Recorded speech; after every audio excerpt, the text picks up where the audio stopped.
Hello everyone, welcome back to my channel Sparkling Sparkles. I am Kanishka और यार आज जो हम टॉपिक करने जा रहे हैं वो है हमारा GSM यानी कि global system for mobile communications. हमारे मोबाइल वायरलेस कम्युनिकेशंस का ही एक टॉपिक है और कई बार आ जाता है हमारे एग्जाम्स के अंदर, तो चलो जल्दी से देख लेते हैं इसको।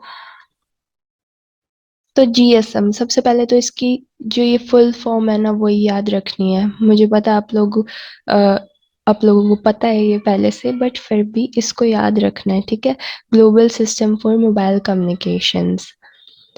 तो ये होता क्या है, अगर मैं इसको मोटा मोटा बताऊं ऊपर ऊपर से, तो बेसिकली हम जो मोबाइल्स पे बात कर रहे हैं आजकल, है ना, कैसे कर रहे हैं वो, उस चीज का जो पूरा आर्किटेक्चर है वो है ये, ठीक है। तो it is an open and digital cellular technology used for mobile communication.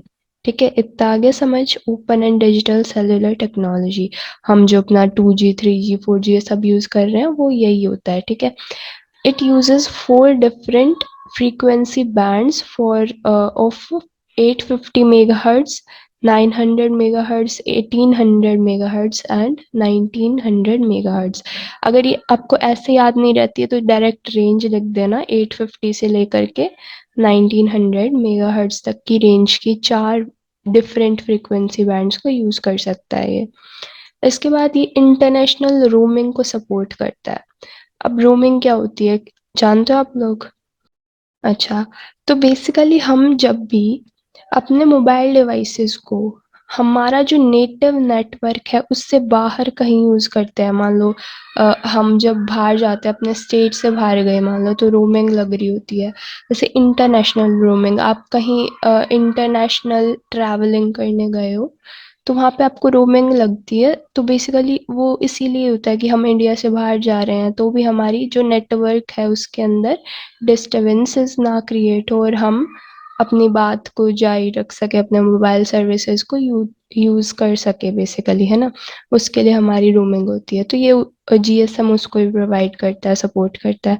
इसके बाद हमारी क्लियर वॉइस क्लैरिटी, मतलब बेसिकली वॉइस को जो हम क्लैरिटी होती है वो भी ये प्रोवाइड करता है, वॉइस की क्लैरिटी। इसके बाद ability to support multiple hand held devices. Hand held devices क्या होते हैं आप जानते हो ना, सभी जानते हो ये तो। हैंड हेल्ड डिवाइसेस क्या होते हैं, हमारे पीडीएस हो गए यानी कि डिजिटल असिस्टेंट्स, हमारी टैबलेट्स। तो इनके लिए भी क्या सपोर्ट करेगा ये, हमारे मल्टीपल हैंड हेल्ड डिवाइसेस को सपोर्ट करेगी ये टेक्नोलॉजी। इसके बाद हमारा जो नेटवर्क के लिए एक्सेस होता है, वही जो मैंने बताया, बेसिकली तो यही है इसका काम कि हमारी जो नेटवर्किंग है, हमारा जो कम्युनिकेशन प्रोसेस है उसको सपोर्ट कर रहा है, ठीक है। तो हमारा जो नेटवर्क को एक्सेस करना है, हम एक्सेस कर पा रहे हैं, इजीली एक्सेस कर पा रहे हैं इसकी हेल्प से। इसके बाद इंटरनेशनल आईएसडीएन कंपैटिबिलिटी। आईएसडीएन क्या है, तो बेसिकली यार इसकी फुल फॉर्म होती है हमारी आईएसडीएन की। एक मिनट में इरेज कर देती हूँ ताकि आपका फोकस इधर ही रहे। तो ISDN is international services digital network, ठीक है। तो हमारे जो जितने भी वॉइस, हमारी वीडियोस, हमारा डाटा बेसिकली जो हमारा ट्रांसमिट हो रहा है डिजिटली, उसके लिए हमारे कुछ सेट ऑफ प्रोटोकॉल्स या फिर एक स्टैंडर्ड्स डिफाइन कर रखे हैं ISDN के अंडर, ठीक है। तो ये उसको भी प्रोवाइड कर रहा है, उसको सपोर्ट कर रहा है इंटरनेशनली। आगे देखते हैं। अब इसका एक बहुत ही इजी सा आर्किटेक्चर है, देखने में बड़ा ही अजीब सा लग रहा होगा आपको, बट ट्रस्ट में बहुत आसान है, बहुत ज्यादा आसान है, चुटकियों में हो जाएगा, मतलब ऐसे वाला है, ठीक है। तो देखते हैं, let me raise again. Focus एक जगह पे ही होना चाहिए लेकिन, है ना। तो मोबाइल स्टेशन है। तो बेसिकली अगर हम देखें इस आर्किटेक्चर को, बड़ा अजीब सा लग रहा होगा, लेकिन तीन लेयर्स में डिवाइड कर रखा है, तीन ग्रुप्स में डिवाइड कर रखा है इसको, ठीक है। सबसे पहले हमारा मोबाइल स्टेशन है, ठीक है। फर्स्ट लेयर में हमारा मोबाइल स्टेशन याद रखना है ताकि हम जब आगे पढ़े तो आराम से हो जाए। तो बेसिकली इसके अंदर क्या है, हमारा सिम है और मोबाइल डिवाइसेस हैं। तो बेसिकली ये हमारा ऐसे समझ लो, जो फर्स्ट लेयर है वो हमारी यूजर एंड पे है, ठीक है। फर्स्ट लेयर हमारी यूजर एंड पे है। इसके बाद second is base station controller या बेस स्टेशन सब सिस्टम बोलूंगी इसको मैं, ठीक है। तो ये सेकंड लेयर है हमारी। इसके अंदर भी सिर्फ ये दो चीजें आती है, एक ये बेस ट्रांस रिसीवर स्टेशन और बेस स्टेशन कंट्रोलर, इस चीज को भी ध्यान रखना है। एंड देन लास्ट लेयर के अंदर हमारा नेटवर्क सब सिस्टम है, ये हमारा जो सर्विस प्रोवाइड कर रहा है बेसिकली ये पूरा। अभी हम देखते हैं, चलो अभी कंफ्यूज मत हो, बस ये याद रखो कि 3 लेयर्स हैं और हम 3 लेयर्स के ही फिर सब पार्ट्स पढ़ेंगे इस वीडियो के अंदर आगे, ठीक है। देखते हैं इनको। सबसे पहले अभी मैं ये वाली लेयर पढ़ाऊंगी, ठीक है। बहुत आसान है, अपने आप से यार देखो रिलेट करके पढ़ो कि भाई हाँ, हम जैसे मोबाइल्स यूज कर रहे हैं बेसिकली, तो उसी की हमने बस टेक्नोलॉजी पढ़नी है कि कैसे क्या हो रहा है टेक्निकली। मोबाइल स्टेशंस, अब इसके अंदर क्या दो कंपोनेंट्स है, एक हमारा सिम कार्ड है और दूसरा हमारा मोबाइल डिवाइसेस है, ठीक है। तो the MS consist of physical equipment, ठीक है। कुछ नहीं लिखा, सिर्फ यही बात लिखी है कि हमारा सिम कार्ड और मोबाइल डिवाइसेस होते हैं, यानी कि physical equipment such as radio transceiver और हमारे display and digital signal processors और सिम कार्ड, ठीक है। आसान से आसान भाषा में सिर्फ मोबाइल डिवाइसेस और हमारा सिम कार्ड होता है इस लेयर के अंदर, ठीक है। इसके बाद फिर it provides air interface to user in GSM network, हमारा एयर इंटरफेस प्रोवाइड कर रहा है। देन हमारा जो है voice teleservices, voice teleservices क्या होती है, हमारी जो स्पीच होती है उसकी कम्युनिकेशन, उसका जो एक्सचेंज हो रहा है वो वाली जो सर्विसेज प्रोवाइड करता है ये, ठीक है। इनको क्या बोलते हैं हम, जो हमारी स्पीच का एक्सचेंज हो रहा है इसको हम वॉइस टेली सर्विसेज बोल रहे हैं, ठीक है। इसके बाद डाटा बियरर सर्विसेज, हमारे डाटा का एक्सचेंज हो रहा है, ठीक है, वो भी यही प्रोवाइड कर रहा है। रुको इरेज करती हूँ। इसके बाद हमारा मोबाइल जो स्टेशन है it also provide the receptor for SMS messages, यानी कि ऑब्वियस सी बात है, देखो कहाँ पे आते हैं हमारे जो मैसेजेस आते हो हमारे फोन पे ही आते होते हैं, याद है ना। ऐसा तो नहीं है टावर पे ही कहीं रह जाते हैं, आते तो हमारे मोबाइल डिवाइसेस पे ही हैं। तो बेसिकली रिसेप्टर्स प्रोवाइड करता है हमारे एसएमएस मैसेजेस के लिए। एसएमएस की फुल फॉर्म पता है आप लोगों को? जल्दी से बताओ मुझे क्या होती है, ठीक है। इसके बाद हमारी आती है सेकंड जो पार्ट है इसका, सिम। मोबाइल स्टेशंस के बारे में पता लग गया क्या क्या होता है इसके बारे में, बिल्कुल आसान था, तुम सब जानते थे ये सारी चीजें, है ना, कुछ नहीं था इसके अंदर। इसके बाद SIM, SIM provide personal mobility. अच्छा एक और चीज, एसएमएस की भी और सिम की भी जो फुल फॉर्म है वो तुम मुझे बताओगे, ठीक है, क्या होती है ना। अगर कोई छोटा भाई बहन पूछने लग जाए भाई क्या दीदी बताओ या भैया बताओ, तो क्या बताओगे, है ना। तो the SIM provides personal mobility so that the user can have access to all subscribed services। अच्छा जी, जो हम हमारे पास कुछ एक सब्सक्राइब सर्विसेज होती है, मान लो फॉर एग्जांपल आपने कितने जीबी का नेट पैक डलवा रखा है या फिर कितने महीने के लिए डलवा रखा है ना, उनके अंदर कोई भी बाधा ना आए या फिर मैं कहूँगी रुकावट ना आए, उसको इंश्योर करता है हमारा सिम।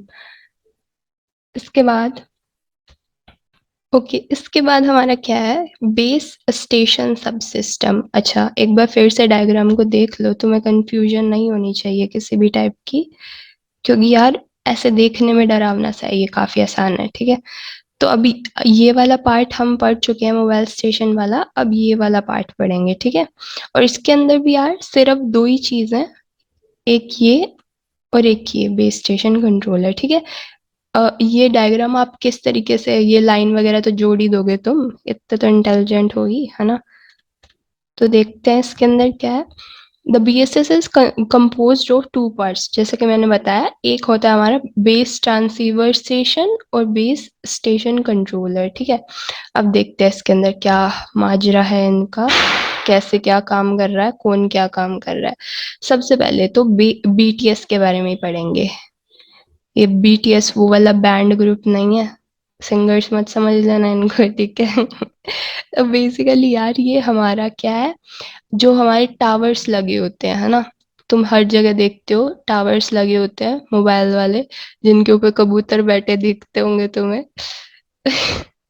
खैर चलो, तो ये वही वाले टावर्स होते हैं हमारे बेस ट्रांसीवर स्टेशन। अब इनका काम क्या है, ट्रांसीवर, इसके नाम में ही लिखा हुआ है कि ये ट्रांसमिट भी कर रहा होगा, ठीक है, सिग्नल्स को ट्रांसमिट भी कर रहा होगा और सिग्नल्स को रिसीव भी कर रहा होगा, ठीक है, क्योंकि हम नाम से ही पता लगा रहे हैं इसमें। तो बेसिकली इसका क्या काम हो गया, हमारे सिग्नल्स को ट्रांसमिट भी कर रहा है और रिसीव भी कर रहा है। एंड एंटीनास, एंटीनास होते हैं that are use in each cell of the network, ठीक है।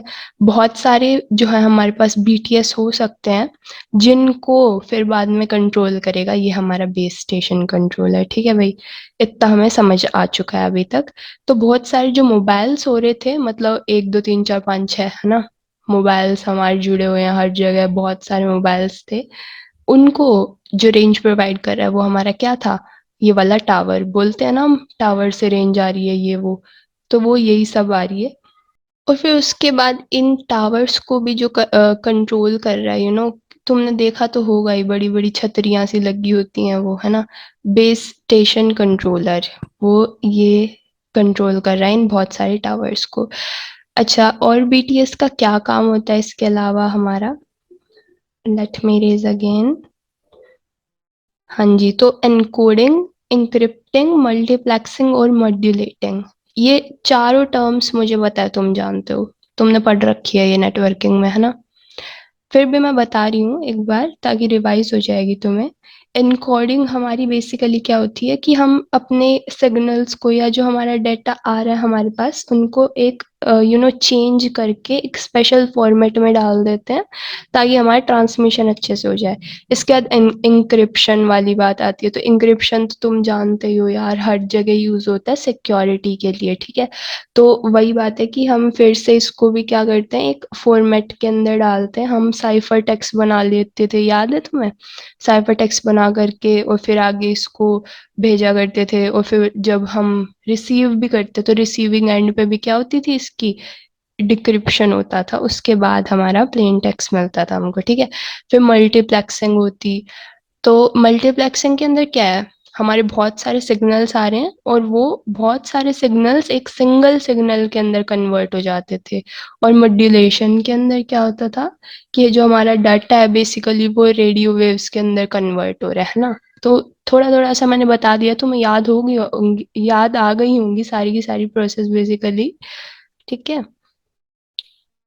तो ये सारे काम भी क्या होते हैं, बीटीएस के होते हैं। हमारा जो वो टावर था ना, वो ये सब कर रहा होता है, ठीक है।